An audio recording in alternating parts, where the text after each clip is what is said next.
All right. So, welcome to episode 2 of the Weird and Rex podcast, uh, Black History Month. All right.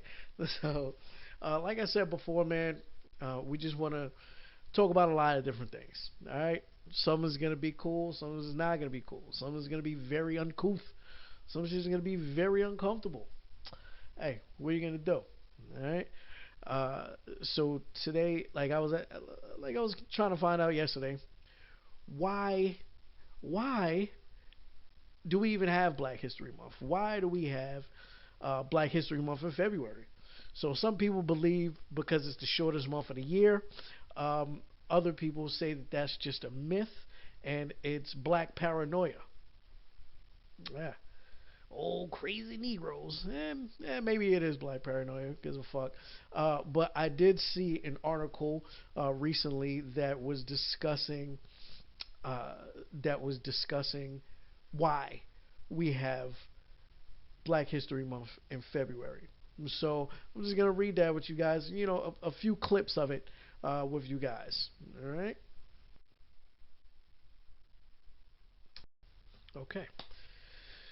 So, why is Black History Month in February?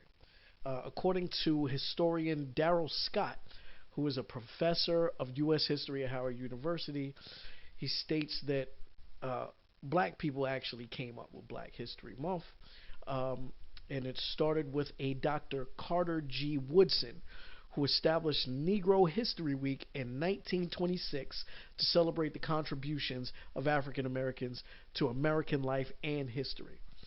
Um, so, according to Darrell Scott, he said that Woodson was just cleaning up bad history.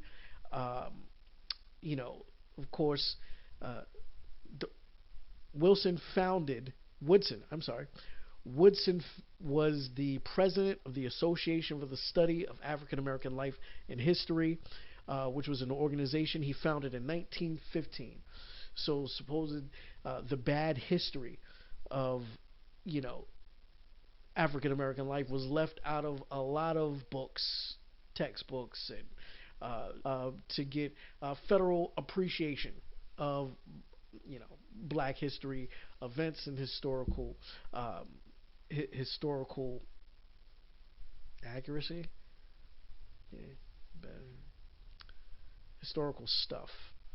Um, Basically, he started this group because, like I was saying before, a lot of our history was kept out of textbooks, kept out of common knowledge, in newspapers, magazines, any kind of printed materials, really, um, through white media, essentially. Uh, so he said that a lot of outstanding contributions of Black Americans to U.S. history, um, which he included in a book called Black American History for Dummies. Founded, uh, it was founded in 1915.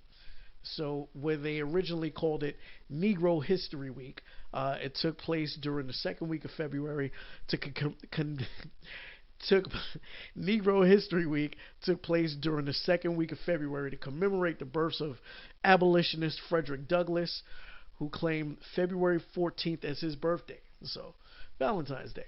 I wonder if they created Valentine's Day to take away from Frederick Douglass. Ah, it's too late now. What are we gonna do? And Abraham Lincoln, who was born on February 12th. So he still has his day. Everybody knows that, and he gets all the credit. Um, which, let's be honest, he was only uh, trying to take away the South's powerhouse because you know, they have free labor. So he's trying to you cut off the supply, you cut off the money. They couldn't fight, couldn't um, win against the North, without their free labor and all the money they was getting. So that's why Abraham Lincoln did it, not because he liked black people specifically, but because it was a power move. And hey, there's something called intent versus impact. The intent was to cut the South off at the heels, and the impact was freed black people. Uh, so back to this story. Various black communities throughout the U.S. hosted Douglas Day and Lincoln Day celebrations to honor their work. All right. So Scott Woodson came by and said, you know what, let's celebrate the whole week. And then I guess it moved on from week to a whole month. And, you know, Woodson invited the black community to honor an entire group of people in lieu of the contributions of solely two individuals. So just two individuals were being celebrated, which was Frederick Douglass and Abraham Lincoln. All right. And, you know, he was like, you know what? There's so many other things that black people have that have contributed to American society. And so we're going to celebrate all of them. But, you know, look at where we're at today. It's just Martin Luther King. Yeah, for 27 days, which I'm not taking away anything from him. He was a great man. He did a lot of great things for black culture, but there's a lot of other people that need to be mentioned. Okay, which is, you know, what we should be doing. But I know nobody's listening, so I can say whatever the fuck I want. MLK. Now, who's gonna say FMLK? That's just crazy talk. Crazy. And let's talk about Carter G. Woodson. Carter Godwin Woodson was born in Virginia, and he was born to enslaved parents who were slaves, and he also believed, he was a staunch believer that education could uplift individuals and the black community as a collective. And in 1912, he received his PhD from Harvard, making him the only person born to enslaved parents to earn a PhD in history from any U.S. institution. We gotta clap it up. Good job, Dr. Carter G. Woodson. All right? Not like Dr. Bill Cosby, who long fall from the top, my friend. Long fall from the top. But I think that's like one of the only doctors that a lot of black people know. Now you know Dr. Carter Woodson, and you know Dr. Bill Cosby. William H. Cosby Jr., Esquire.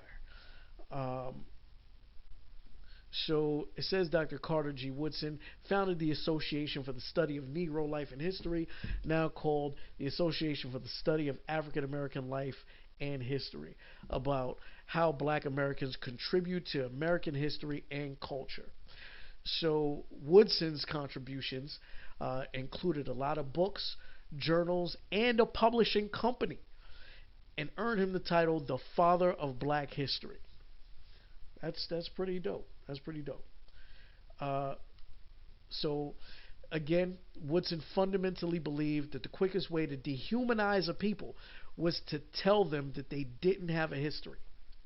So Woodson spent his career working to ensure that black Americans were portrayed in their full humanity and greatness.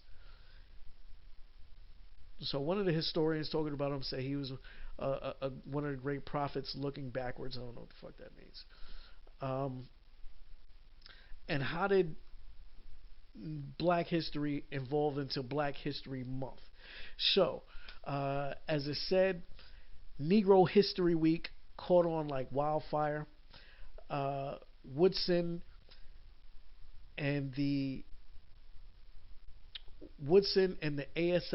ASLH, the foundation that he started for African American history, grew and established new branches throughout the country, all of which celebrated Negro History Week. Woodson wanted the school children to make presentations during Negro History Week based upon what teachers had been teaching them all year up until that point.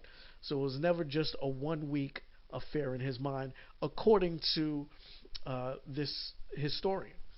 So Black History Week grew in popularity. Black communities pushed for month-long celebrations, And the push gained momentum in the 1960s when the Black Power movement and school integration efforts were gaining momentum, says Scott. So unfortunately, Woodson never lived to see Negro History Week transition into Black History Month and witnessed the impact in the U.S. and Canada. I didn't know they had Black History Month in Canada. I didn't know they had black people in Canada. I did know that they had, a lot of Haitian immigrants because Canada was a French, French establishment.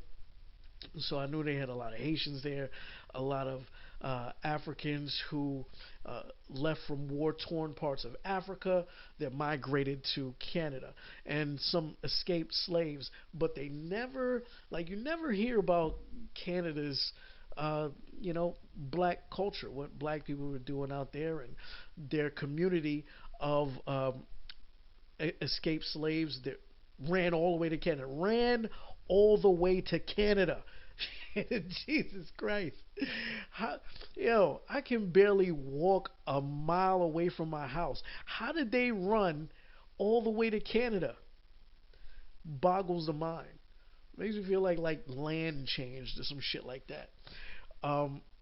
But ultimately, Carter Woodson believed that there should be black history in schools and black history courses in college. He would always say you can't separate black history from history of America or the history of the world, which is what I was saying to everybody yesterday. But nobody fucking listens to me. And it's okay. I'm a fucking idiot. So now, in the rest of the report, they want to tell you how to celebrate Black History Month. Read a book. Dig around your local library and share what you learn. Give to associations that advance black history and civil rights. I never heard of the other organization, the ASALH, but the NAACP I have heard of, and I personally think that they dropped the ball. So they haven't been as relevant since the civil rights era. And what we need to do now is, like Dr. Carter G. Woodson was saying, educate the kids. You start there. Don't force any information on them, but get them to study and understand that black history is world history and American history. We got to pass it along and pass along the information of not just the bad parts, which is, only thing that really gets representation. Well, mostly gets representation is, the bad parts of black society. And it's so easy. It's so easy to just throw all the bad stuff out there and then neglect all the good stuff. We got to talk about it all. We got to talk about it all.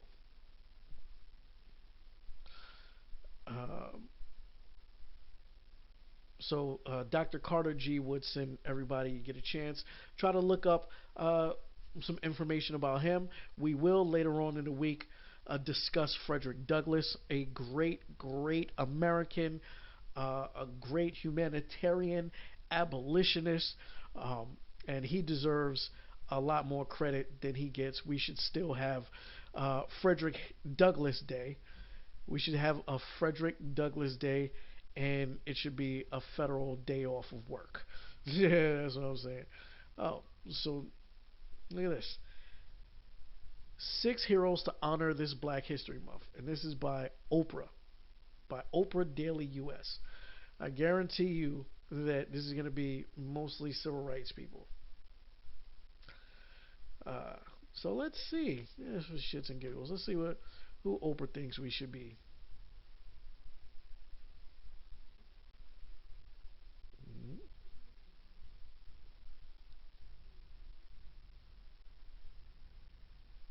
Amelia Boynton Robinson.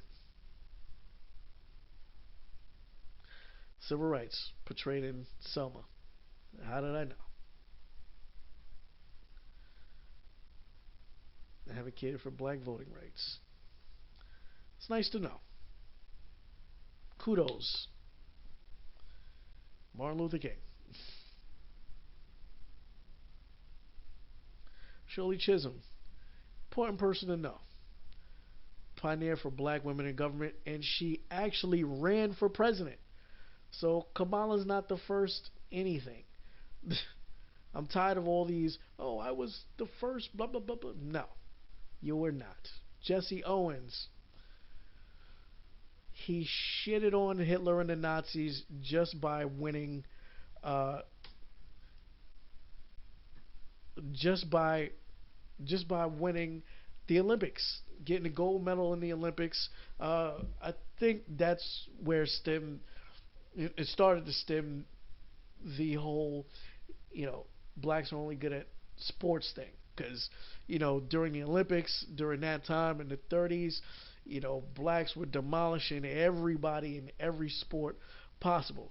So it's like, okay, this is where they should be, and this is where we like them. Not giving Dr. Carter Woodson props for creating Black History Month. Why doesn't everybody know that? It should be common knowledge.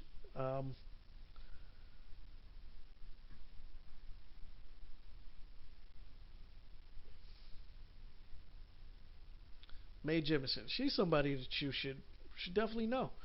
First African American to orbit into space. Maybe first black woman to orbit into space. Personally, I don't like the term African American. It's annoying. Marian Anderson, one of the greatest contralto singers ever. And of course, it's Oprah, so it's all women, one guy, and Martin Luther King.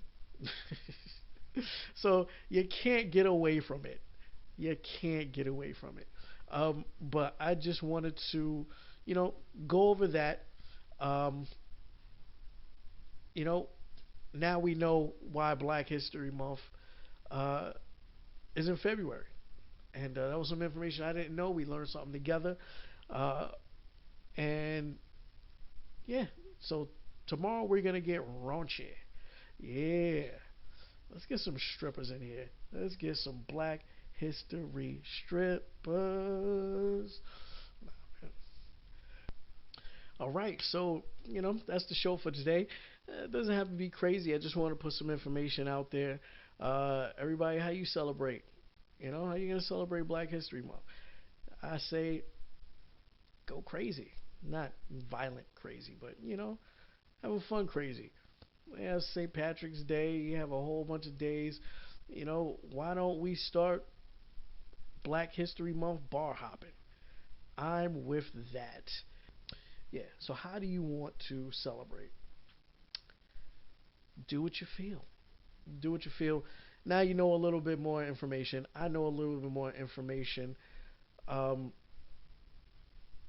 and yeah, like I said, I will progressively be going into more topics that I care about more and more. All right. So see you motherfuckers tomorrow.